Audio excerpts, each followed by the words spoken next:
hiyo mazungumzo iko Nairobi iendelee pale Bomas. Sisi tuko kazini. Mimi na rais we have no time. Mimi sina nafasi ya kwenda mazungumzo, rais hana nafasi ya kwenda mazungumzo. Sasa wabunge wako pale, ile watakubaliana watuambie kama iko kitu ya kukubaliana. Si uchaguzi iliisha. Sasa wenye kuamua kura ni nani? Sasa simulimaliza. Si mtaamua tena 2027. So wakuje tukutane kwa debe wakati huo. Tuonane huko.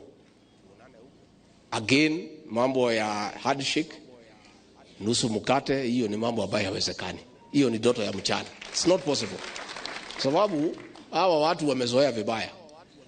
Kutoa fujo wanaitwa. Naambiwa ketini sasa wacha tuongee. Anasema si lazima utoe watu kwa barabara kwa sababu haiwezekani kupeleka watu kwa barabara. Tumehakikisha hakuna mtu ataenda kwa barabara. Si ati ni maneno inatoka kwa roho yake, ni vile imekuwa ngumu. Hakuna mtu ataenda kwa barabara. Namba 2 anasema ati atazuia watu kutoka kwa nyumba.